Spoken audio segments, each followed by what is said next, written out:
then we are recording, and yeah, we are talking. We are doing things. Not really. Not. We're doing many things. So It's actually, speaking of doing things, do you want me to start up Satisfactory again so you can work in the background? Sure. Okay. That's how we're gonna start the podcast today. Say more Satisfactory. okay, so I want to in the know background. what you stumbled upon that you were like, people are premature hating games in general. So there's already the Elden Ring like forum that I like peruse once in a while. Okay. And I don't know how much of it's trolling, but I don't think it is because people were bitching about this before. It's like, it's just Elden Fortnite. It's Miyazaki's not even making this game. I'm going to just say it.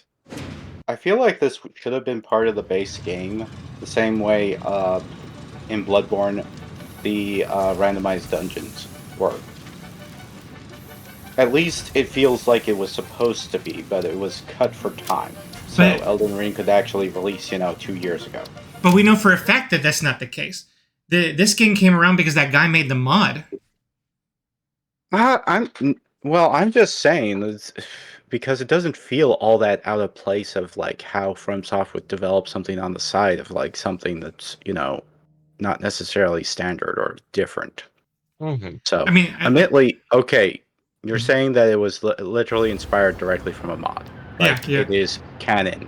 Like, they have acknowledged it. They have said that, They hired the gentleman. Saw people, like, were they... Okay, was this mod from, like, Dark Souls 3? No, from Elden Ring. Okay. Wow. It's the group mod. It's the mod that allowed people to play without concurrently. Not like summon people in, but just play a game. Essentially guaranteed summons. In other words, you could always make sure that you have your friends playing with you versus, having to hope for the best. Yeah, exactly. It almost, the way that it looks is similar to what we see here. It's just that people are summoned into the same game, and then each individual person can go anywhere. Well, for Nightreign, it's clear that it does have a lot of inspiration from many battle royales. Mm-hmm. Simply because I think for the 3D map and like constraints, that just sort of makes sense in terms of design, instead of trying to re-randomize like the level, but rather to try to create a compelling reason why you need to hurry up and go to places before they get consumed. And you can't actually, do much there without losing a lot of resources or dying. Versus like a typical roguelike, which can actually have a randomized level generation. Now, saying that, I don't know how they are going to do level design. Because so far from the supposed, like, closed beta that they've been allowed to finally start talking about, seems like everybody played on the same level of Limgrave, or this map of Limgrave. As far as I know, it's the only level. Well, yeah, but let's face it, I would think that they would need to develop some other ones. Well, because otherwise it might get rather repetitive. It depends. Like, I don't think you're wrong, but also this is their first foray into this. They don't need to make like 10 or 20 of them, but they do need, I feel like, to at least have a bit of variety of, like, 5. But Fortnite Base doesn't them off of the actual levels that we have in the game. Well, the actual land masses, like Limgrave, Aeonia, Caelid. Yeah, but that's Caelid is Aeonia, but so far that is not the case. This map is an amalgamation of all the areas in the game already. Well, it's an amalgamation of previous assets, mainly just simply constructed in a way to set up the tone. I don't know if there's any actual map generation. I know there's, like, you can change what sort of enemies are in the camps, what sort of boss fights, what sort of mini boss fights, certain things that can upset things, such as, like, one person was describing that they saw an evil cloud running around, and once they got near to it, it ended up spawning like a mini boss right there. And technically that could screw around with you if it ended up spawning on you when you're fighting an actual boss. But I can see the comparisons because it is sort of a thing of like it is a multiplayer-centric game. It's admittedly PvE Fortnite. In other words, Right. it's the promised Overwatch 2 PvE mode, Yeah. which is saying Yeah. something. I mean, it inspired by other battle royales is going to happen. I mean, that Well, I'm we don't. thinking that the only reason why it has the similarities with battle royales is, as I said before, it seems easier to construct the maps like that to guarantee some sort of randomicity without actually having to create a randomized map generator. Right. That makes sense. I mean, well, I mean, even with that said, I don't know. It's a chicken or the egg kind of thing, right? Like was Well, that? I'm just saying, like, okay, they had some experience with randomized map generation with Bloodborne. Mhm. And a lot of people point that out as the most negative aspect of Bloodborne is the Chalice dungeons. And let's face it, it was pretty jank sometimes. People ended up just simply finding the best dungeons and going like, never use anything else. Mhm. So it sort of like lost a lot of charm in the sense of like exploring new ones or finding new cases and things like that. But great. See, the other Fortnite comparison I'll give it is that like Fortnite doesn't have multiple maps either. Their map changes over time. And it's not nothing has said whether Elden Ring's going to do that or not. Maybe they Well, should, but I don't think they should do that because I don't think seasons would work well for Nightreign. At least personally speaking, because currently it sounds like you purchase the game, it's not a live service. mhm. It's not really meant to be a live service, it sounds like, because if you just can get 3 of your friends, that's good enough. Right. That's a really light amount of people for a multiplayer game, honestly. Like, Mhm. if you can get 4, I guess the 4th one has a sad day. You can't play the game or something. Yeah, I mean, with that thinking, that's why I'm thinking it's not going to be multiple maps. It's one big map. They've made a big deal about this single map already. Well, If I feel no. The reason why I'm saying multiple maps is I still feel like there needs to be more value for a $40 purchase. I don't know, if it's an Elden Ring map, I have faith that it's going to be a good map. Like Yeah, but we're talking about a map. Okay, have you heard the description of how fast the game plays? Like, how long does one session typically take? 45 minutes. Yeah. Now, even if you're giving a lot of like movement options, movement complete abilities that are not a part of natural Elden Ring, you don't have to worry about fall damage, Right. other things. I don't know how fast it is to cover the entire map. Like, I don't think it's the size of the expansion pack in terms of They said scale. Limgrave. That's what they're Yes. saying.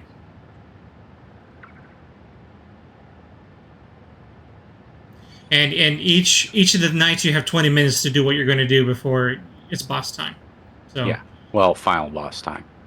no, just sub boss time. There's 3 nights. First 2 nights Well, you go yeah. around the map, and the third night is you fight the Night Lord. Well, as I understand it, there's a lot of bosses in the map itself. Right.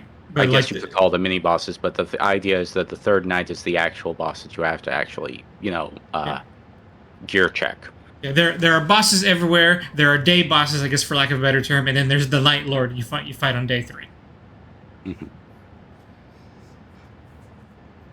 Yeah, I mean, I get what you mean conceptually, but like conceptually, that's all we know. Like it could be boring, but also could be packed with things to do the whole time. Like both are just as likely, because we don't know.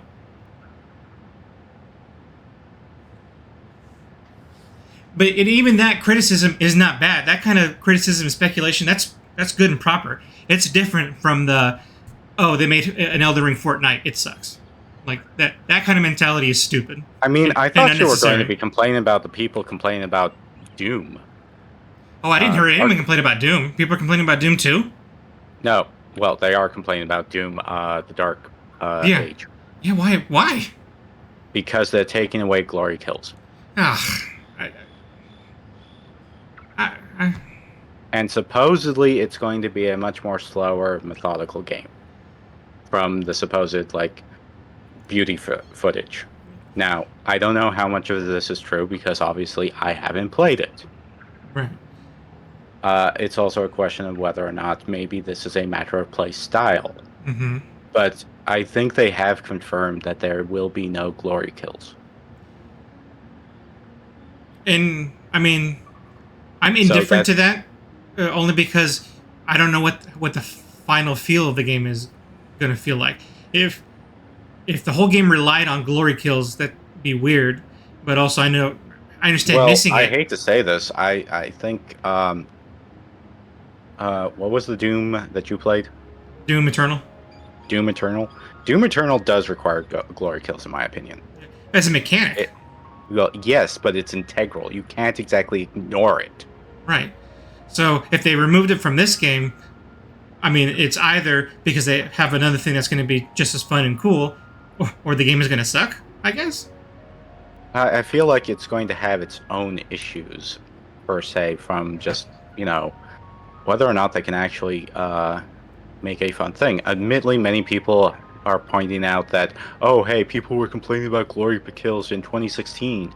And it's like, well, yeah, when you consider what we had back with an understanding of 2016 was like, well, it's going to be like the God of War ripping off the, Gorgon's head for the 50th time, Uh-huh. taking almost 30 seconds or something like that from like God of War. Which was that bad? Very, did we not like that? I think, first of all, I think people like the cutscene when it happens the first few times. It gets really irritating and repetitive when you have to do it the 100th. And it's the exact same animation. Like, yeah, The thing that worked with glory kills is the fact that they were fast. Yeah.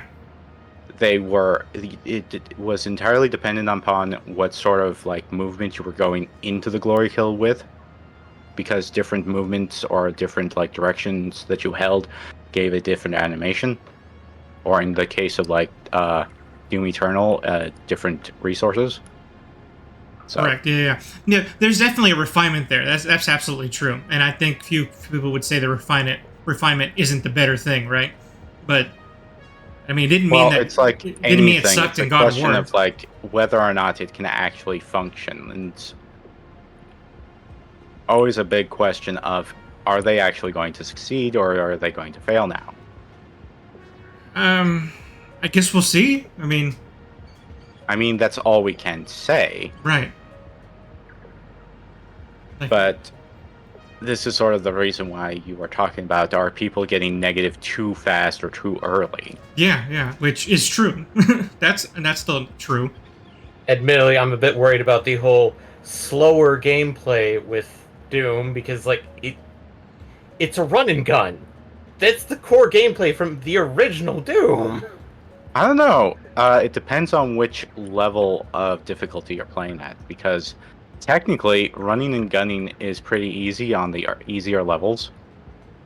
But if you start playing on like the insane or like nonsense difficulty levels of Nightmare, yeah. Because I don't know if you knew about the special rules of Nightmare. It isn't just simply HP increases. It's like enemy gets a respawn on Nightmare. Yeah, we didn't play Nightmare, but. Well, I'm talking about the original Doom. Oh, okay. Not Doom Eternal. I don't remember. Don't know if Doom Eternal has respawning enemies. I don't remember. If it does, I don't remember. Well, you didn't play it on Nightmare. Yeah, we didn't play it on Nightmare, so. Yeah, but again, that's different from speculation and wondering whether a mechanic or lack thereof would be work, and having discussions about that is different from trolling shit I see. Just automatic boohoo. Yeah, just like, oh, this thing, sometimes how some of the Souls-like people can get sometimes. Oh, this game isn't exactly like all the other Souls-like games, automatic fail. Oh my god, they're lowering the bar, Bar. gatekeeping, etc., etc. Like that's what all that really is. I The mean, game itself already like kind of basically goes like, if you're not willing to learn the skill set, you really can't play the game. So, but then again, like, there's people that are always going to complain about something about it. Always. well, Right. yeah. Well, I think the point that Eddie is trying to make is that it's one thing to have a complaint and have reasonable suspicions or doubts. It's another thing to just automatically go into ironic comedy mode. Oh, it's like Fortnite. And have absolutely no actual... It feels like you're just simply coming in just to troll.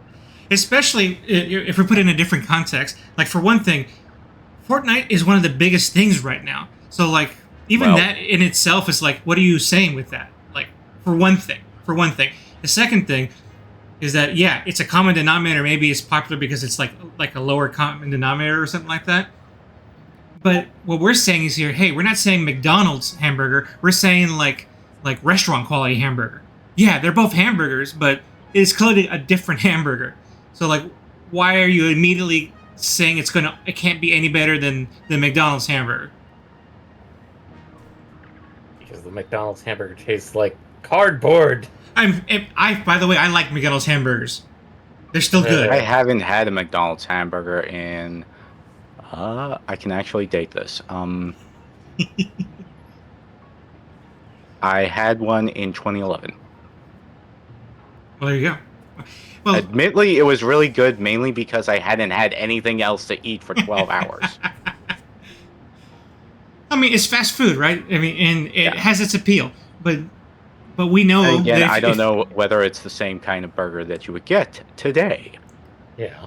Who knows? Yeah, but even before you taste any of these hamburgers, you know there's going to be a difference between the McDonald's hamburger and the $20 hamburger you get at a sit-down restaurant. Why would you ever think the two are the same? Before you try it, it could be that you try the $20 burger and go, man, this is shit. Well, there's also the fact that, well, maybe you don't like burgers. Yeah, that could be it too. And But admittedly, you- let's face it, I think it's better that people understand what kind of game Nightreign is before getting into it. Mm-hmm. It's not going to Agreed. be... It's not going to be a long campaign. It's meant to be short and easy, like, quick play.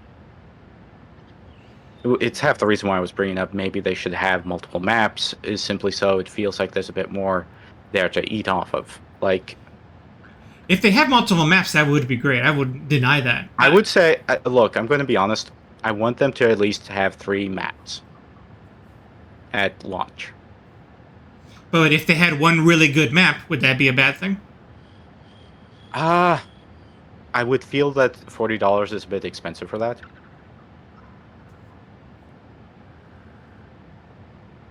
And I am being honest. You're entitled to that decision. Like, no, this game has not earned anyone's money. Look. There's a difference between paying $40 for the DLC, which was massive. Yeah, we spent like 100 hours in that thing. Yeah, to say that it was almost better than some games' actual main quest. Right. Much. And that it was no ways, a tiny little expansion. Now, the fact that it's probably vaguely the same size as Limgrave, which is technically one of the starting zones, technically one of the most better well-built zones, but obviously it's going to be remixed heavily, so it actually works in a... It'll be the condensed.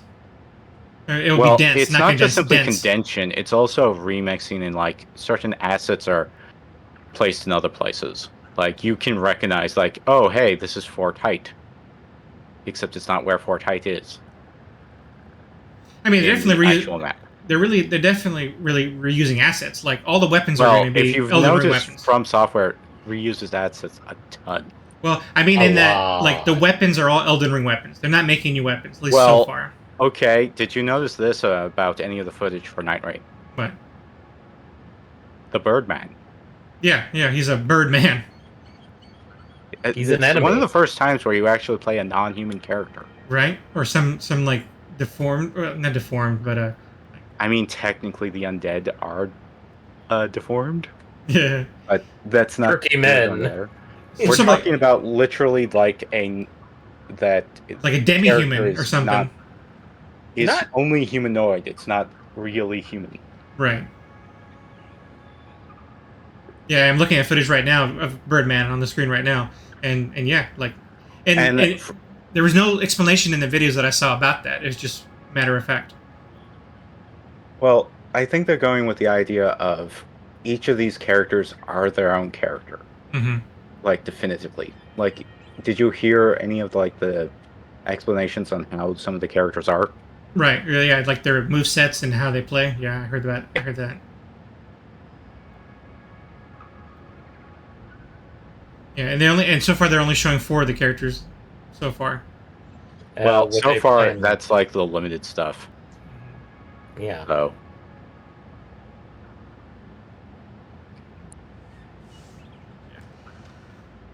Yeah, so yeah, I mean, personally, from what I saw, I'm really excited to play it. I'm about ready to buy a copy for all 3 of us so we can play it. So like, that's not.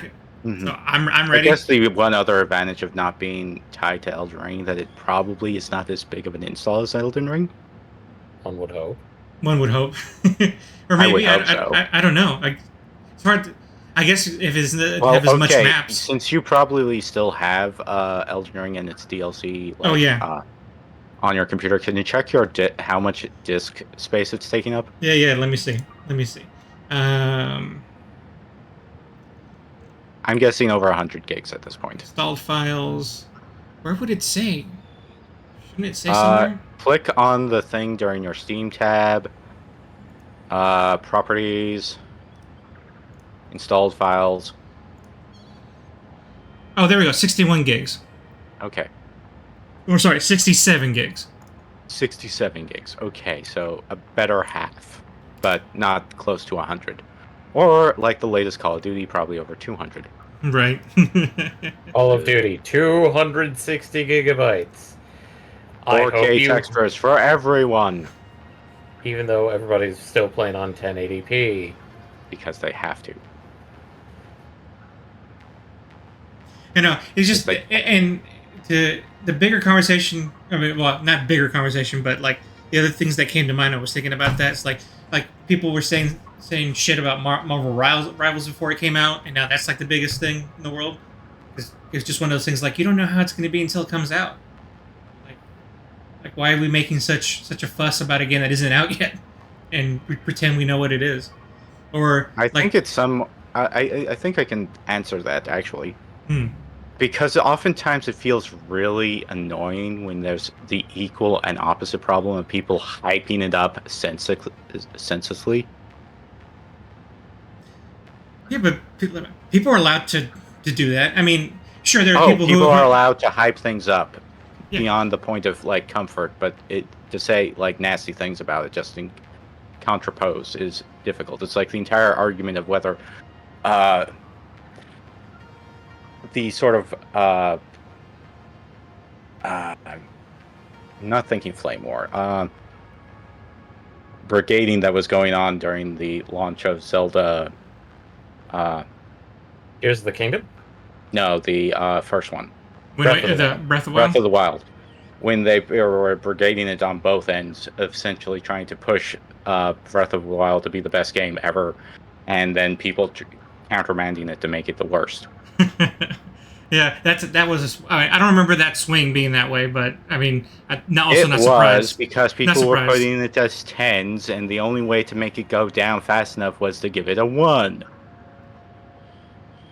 So I do actually recall that.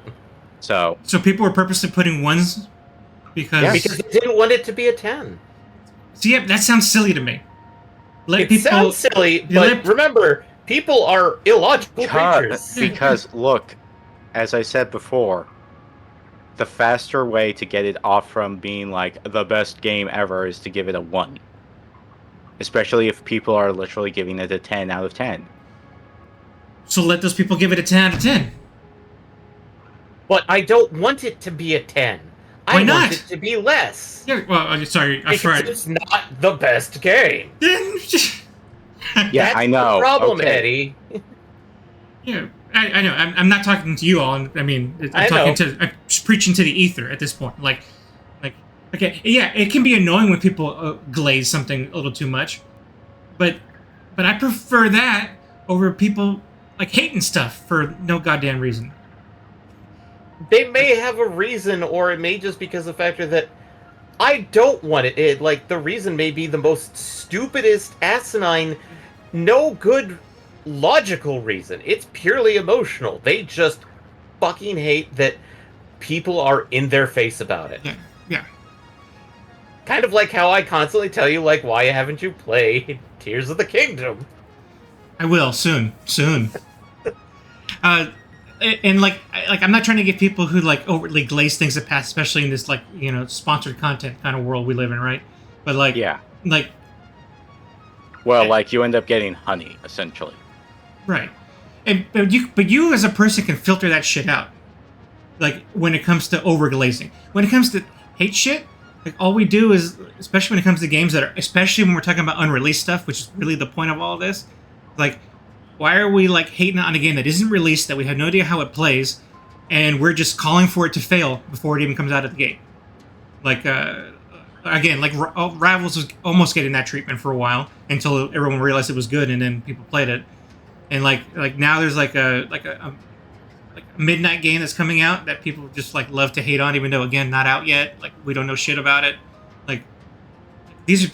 And the reason I even get upset about that, because it's just a game, so who cares, right? Is that and people who are developing this game who enjoy making games and they're already getting shit on before the game comes out. Like that's not great. How are we gonna get great games if we're just gonna shit on things we don't know? Unless we just all want Fortnite copycats because people already know they enjoy that. I mean, the only reason why we're not getting Fortnite copycats is because it's too expensive. Yeah, that Fortnite's got it unlocked, that's for sure. But well, half the problem I would say is trying to get anything close to like the cultural relevance of Fortnite, and I mean that in the literal sense. Like, I guess, can you have Keanu Reeves John Wick with Keanu Reeves Johnny Silverhands and Sonic the Hedgehog Hatsune Miku jump down and fight on tilted towers?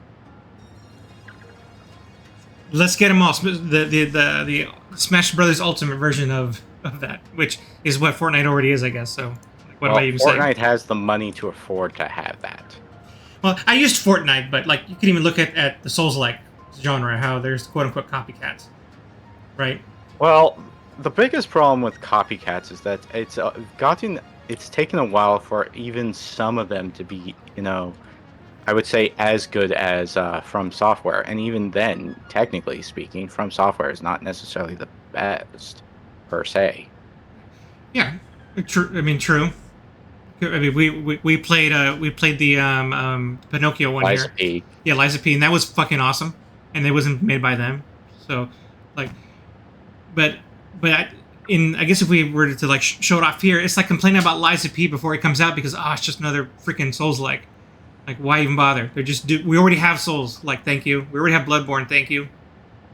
I think sometimes it's also a matter of trying to voice one's concern of like, is the industry just going to like copy the trends of like, oh yeah, everybody's making, say, like I've seen people actually start pushing back on Vampire Survivor likes, simply because there are so many of them. Right. But with that, I feel like you just let it fail on its own merits. That's what I'm trying to say. Like, if its game is not good, don't play it, don't buy it. Like, it doesn't deserve your money unless you want to give it your money. No game deserves to exist. If it's going to exist, it's because like it did a good job when it comes out. But let it come out.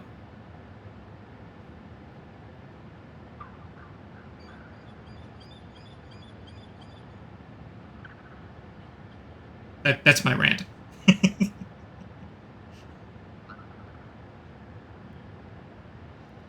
I don't don't think my take is just wild. It's just more of a reaction to like all the stuff I've been seeing lately. That's all. I don't know. I think it's also in part of the looming possibility of $100 games. Because let's face it, Yeah. I think that's less about like people purchasing at day one, because people purchasing day one are going to always purchase at day one. Yeah. Right. It's, I think, more about the discount people, the people who wait like 6 months to 2 years so they can finally have a computer that can run it, because shortages of the 590s of the world. That's the beauty of the PC. Being a PC gamer is being able to wait for discounts.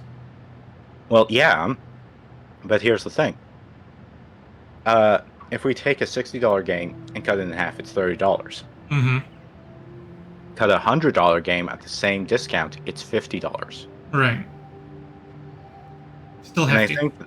I think that's the main reason why they want to boost the game's price up. Then again, the person who is wanting to do this, Rockstar for Grand Theft Auto 6, Yep. they're probably going to be able to capitalize on it the most. Yeah. I was just gonna say too, and to echo what you're saying, we're gonna find out how much that price is gonna change when they announce how much their game is gonna cost, because they kind of I have think they control are over going that. to try to get to close to 100. I think they are going to at least move the price up. For their base game. Yes. See, yeah, I mean, They might not move it up to $100, but I do think that they are going to try to at least increase the base price. more than 70. Yes. That would be interesting. I mean, I don't deny what you're saying. They could do it, and they're the only company who can do it and maybe get away with it. The problem is that it would set a bad precedent, and then everyone's going to want to do it for games that definitely are $80 that's what games. happened last time when I forget which company ended up going to $70, and now everybody's a fair amount have gone to $70 if it's considered a AAA release. Let me see. Let me ask Google. Which game was the first game to be $70? Well, that might be problematic, because know. if you look back at the N64 era, there's a lot of games that were $70 then. Like what? Donkey Kong 64? I know, it was like... Oh.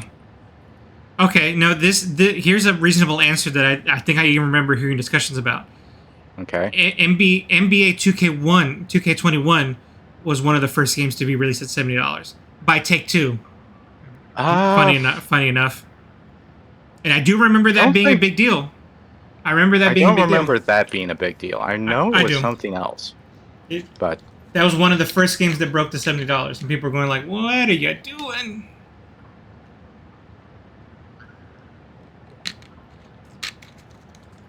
But you're right. You're absolutely right that GTA 6 is definitely going to lead that conversation, and we can only hope that they don't make it more than 70, because then it won't stop other games from thinking they can do 72. Well, let's face it. How often does how long did it take for GTA 5 to go on even like half off?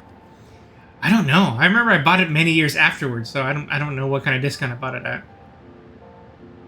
I mean, you could look it up. I was about to say, I wonder if I can look that up still. Yeah, you can.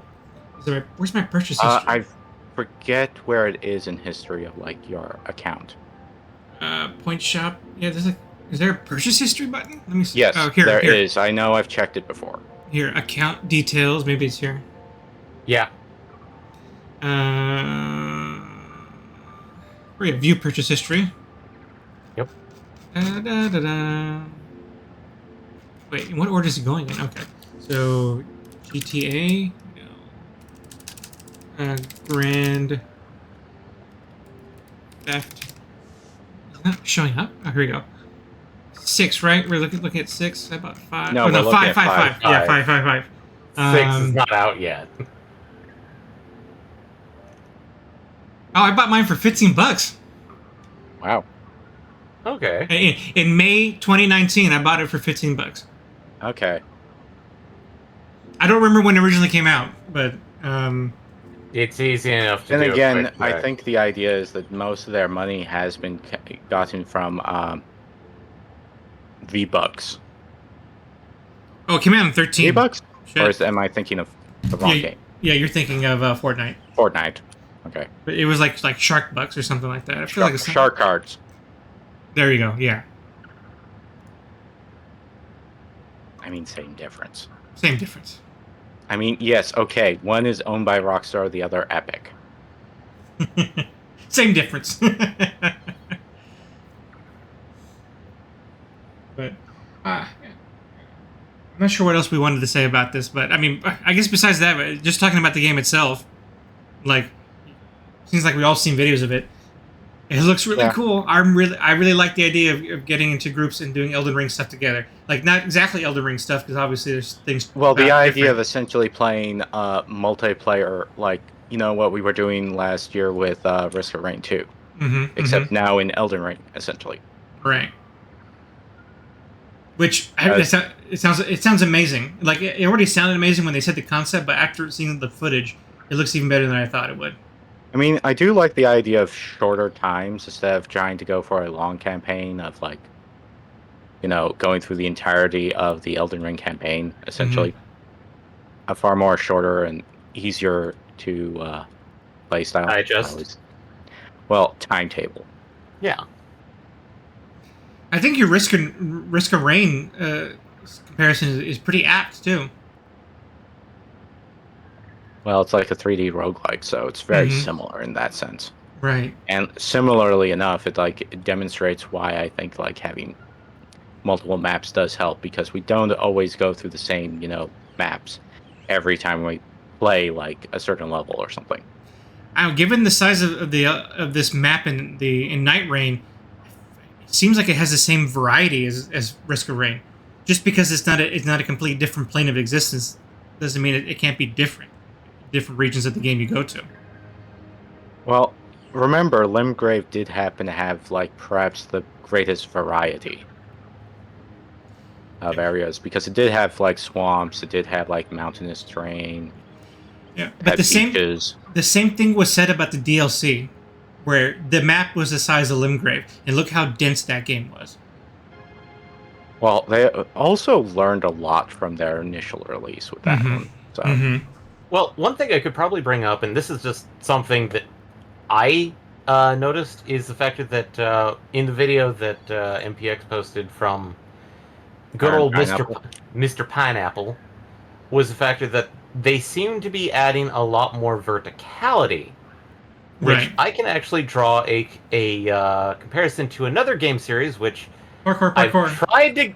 I'm just saying parkour. I'm just saying parkour. Yeah, but I've tried from a game series that I've tried to get you interested because it has stuff that you say you like. Oh, you keep... People were saying this too. I was ignoring it. I'm going to ignore it here too. Is Monster Hunter. Yeah, but this is not Monster Hunter. Well, no, it's the fact that Monster Hunter, for a good chunk of its games, has been basically a flat plane. There's been a little bit of variance, but it was slow, methodical, and no, there's designated fight areas. Whereas from basically Monster Hunter 4 on, they started including a lot more verticality. And this comes into play with Monster Hunter World, Monster Hunter Rise, Generations, and it looks to be going to be happening with Wilds as well. So, there's that too, because sometimes a good mix-up to a game is adding a new way of looking at things, the whole verticality. Because like in 4, it was like, wait, I can now jump on the monster and actually, you know, like deal damage to it. Ride him, cowboy. Yeah, essentially. Admittedly, there were some problems because, well, it was the first foray, which is as soon as somebody mounted the monster, nobody else could do damage to it. Otherwise, you'd knock that person off of it. They fixed that in later. It required teamwork, but it sort of was unfun. Yeah. But a lot of players liked that verticality of it. And one of the new weapons that they added in 4 was the Insect Glaive, which, for a good chunk of it, has been the go-to for getting that verticality by yourself. Admittedly, Rise kind of addressed that with the wire bugs, but we'll see how Wilds does, because I've sat down and played it, and admittedly, this is the open betas that they've done. Mm-hmm. I have yet to fight the current big boy for Wilds, which is Arkveld. But a lot of people are looking forward to this, because they quotations have adjusted it so that it has lower requirements. The beta still has given me origami monsters. Origami monsters? Yes. Have you not seen some of his screenshots? I don't understand. Posted them in. Okay. Yeah, Do you I don't know what the understand what you level mean. of detail is? At the level of detail model. Oh. Let me- Oh, okay. Let me Yeah. copy the message for Gypsaros. Posted it in podcast. They'll bring you to the image that I posted. This is a fan nickname. It's not my own. But they're called origami monsters because they look like folded paper. Oh, okay. I see what you mean. Very simple ones, in fact, like not even good origami. Yeah. I mean, it just to me it sounds like the GPU is catching up with itself in that screenshot. That's the problem, is that Capcom has made the official statement that this has been fixed in the proper build. But everyone is going like, okay, so why isn't it in the demo? But there have been times where I've played the game and I had full-on proper models. So it is a bug. It is not a, like... It's well known at this point. It's well known. So it's like, I'm not going to spend time trying to troubleshoot something that, if it's not going to be in the final game, I'm not going to bother. Mm-hmm. But at the same time, it's like, it gives me a good idea of what to expect. Admittedly, I'm going to have to relearn some things because the origami monsters do not react the same way as the proper monsters should. Because, yeah, no, that was like a fucking nightmare for Gypsaros.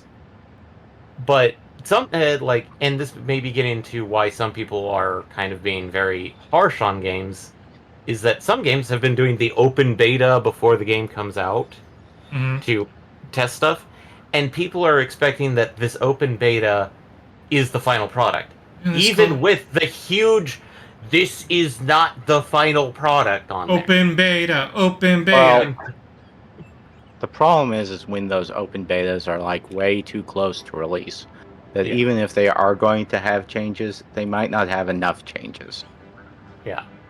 And it's a question of what they want changed, because I think at that point, design changes can't be changed easily. Right.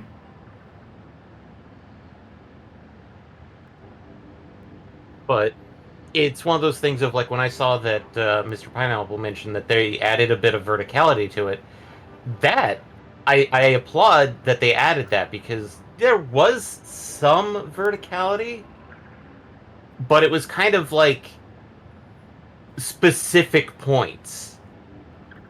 It wasn't like, oh, hey, go climb this wall. It was like, hey, here's a set of steps that you could do that on Torrent, but like, you're not going to do it anywhere else. You can't climb that cliff unless you go to that specific point.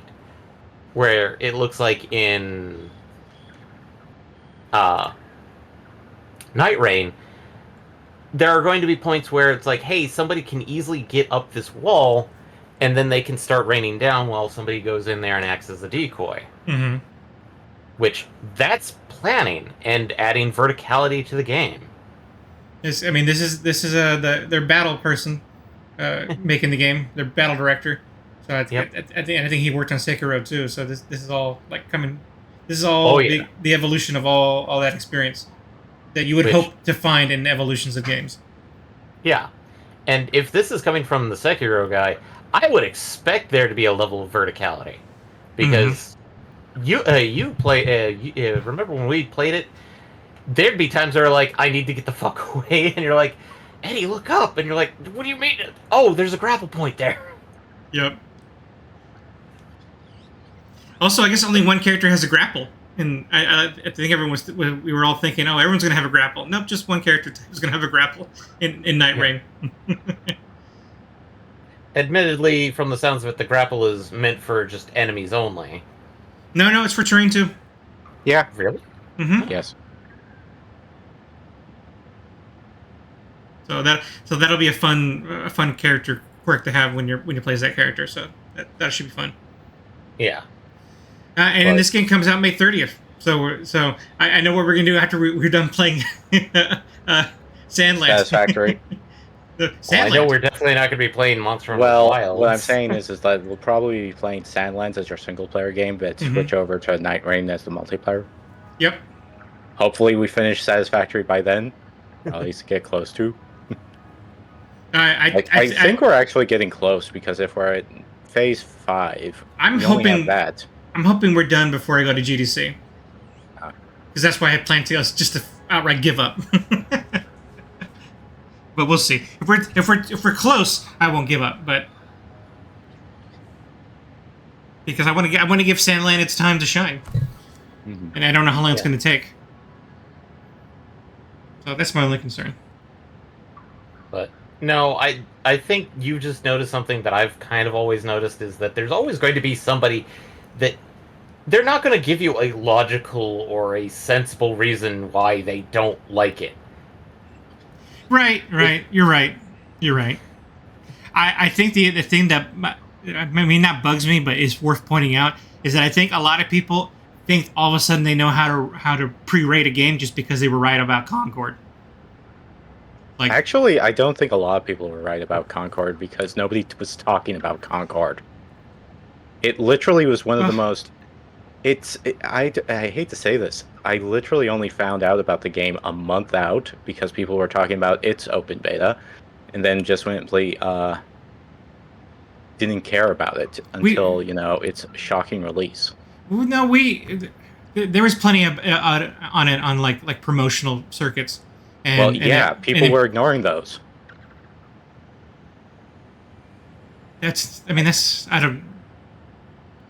I heard. I think that's the same point, that the game wasn't gonna click, but that's the point. And it didn't click when it came out. So you're not wrong. Like, it didn't click, but I think there are a lot of people. There's a lot of reasons that people just thought like that gives them like, oh, they were right about that, so now they're gonna be right about this other game too. Like, no, that's not how that works. What I'm trying to say, I think it was a lot of obvious things going on with Concord. Particularly because I think it was a game genre no one wanted more of. I think that's... And then Marvel Rivals happened. And I think that's also part of that. It's like, well, when you do a good job, you're going to sell a product, and when you suck at it, the inevitable is going to happen. I think the only reason why Marvel Rivals actually succeeded, I'm going to be quite honest, because Overwatch 2 failed. Yeah, maybe. I think and admittedly, a lot of what made Overwatch 2 fail wasn't necessarily Overwatch 2's fault. Well, in some ways it is the Overwatch 2's fault, because why make Overwatch 2 if you're just simply going to turn it into Overwatch 1? Exactly. Literally. Like we were talking about the new Rainbow Siege game that's coming out. Same thing. Well, yeah, but I thought we were talking about that they were actually going to make a significant change to it. No, we were talking about that they're not going to make any significant changes to it. No, I thought they were saying that was a significant change. No, the only thing they're saying about Rainbow Six Siege is that, it's new maps or new textures. Like, is that it? We wanted a single player thing. No, we're not doing that. Well, we wanted more PvP. No, we're not doing that either. So you're just giving us the same game with more textures. Yep. That's the current complaint so far, which is in line with that kind of like, why are the game companies making these same mistakes? Why are we getting the same exact game? Because they're getting the just- same amount of money and then Right. asking people to pay more for it. Right. Yeah. Exactly. I mean, and not that Concord was an original game, so it didn't have exactly that, but it ended up being it's like, Well, hey, Concord at least had the idea of an original IP. Right. I think that's one of the reasons why Marvel Rivals technically had a better chance of succeeding. Right. The Marvel branding was strong, but even at the same time, people were like, "And is that a smoke screen for a shitty game?" And it turns out, no, it wasn't. Thankfully, they actually made How a much good of game. Marvel Rivals have you played? None. I haven't played a single time. Neither have I. Nope. I've only watched somebody play it in the background of like a video essay. I'm already And- playing one Infinite game. I don't need another. This doesn't count. I was talking about Zinla Zone. Oh. Okay. Yeah. Well, live services will end one day. Sure. That's the one benefit. Yeah, and then when I have free time, I'll play a different game. Maybe we'll see. Or you'll just, after it ends, you're like, but I want to play it more, and then Yeah. go get the hacked version of Zenless Zone Zero. And that's not for lack of want, because I keep hearing that there's not enough healers in Marvel Rivals, and I'm like, man, they're calling for me, but no, don't do it. Do not start this game. Do not go down this path. Actually, that's a good question. Do you know of whether they ended up just copying and pasting Overwatch's homework for Marvel Rivals, or did they end up changing like the shake-up stuff? I Like, don't. okay, you know how Overwatch ended up having the thing of like you were supposed to construct a team out of 1 tank, 2 supports, 2 DPS. Like it was mandatory. It sort of worked like Final Fantasy 14. I haven't played myself, so I don't really know the nuance of it. What I have heard is that it plays like a hero shooter. Like it's. Well, yeah, but I'm talking about like the configuration, because I think I remember when Overwatch 2 initially came out, one of the changes they did was cutting off from 6v6 to 5v5 and cutting off one of the tank slots. And people actually liked that because it changed it from a very stalematey sort of fighting of like trying to beat their wall of HP with their wall of HP. See, I heard different. Really? Yeah, like I heard mixed at most. Like I wouldn't say I heard all bad or all good, but to me it was very more mixed. I think I think leaning towards unpopular.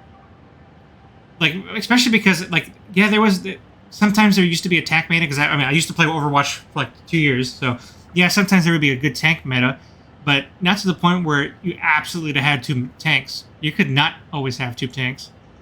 Like you weren't necessarily a disadvantage.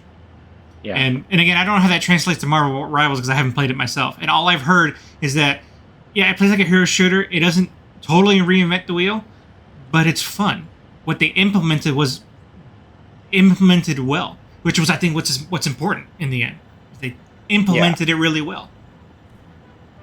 Well, I do wonder. Well, one of the things they did implement that I've always wondered about is the destructible terrain. Like, how much does that affect the gameplay? I didn't even know there's destructible terrain in that game. Oh yeah, there is. That's cool. I've been literally seeing people break stuff.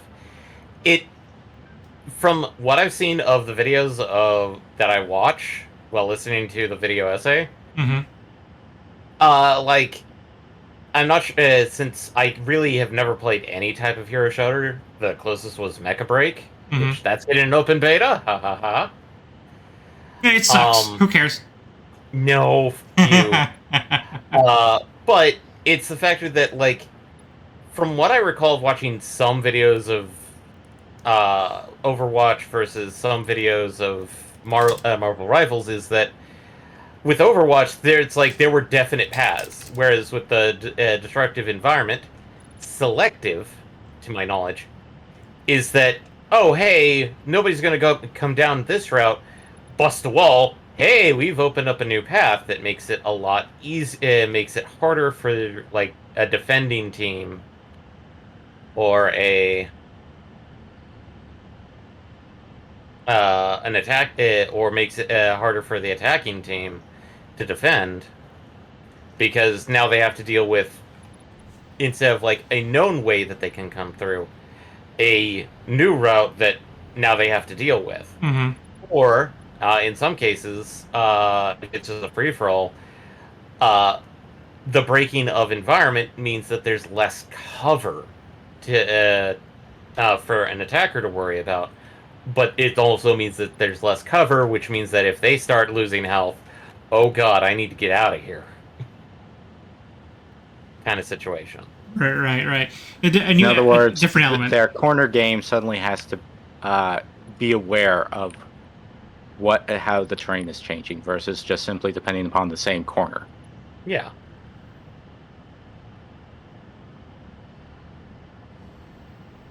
Okay.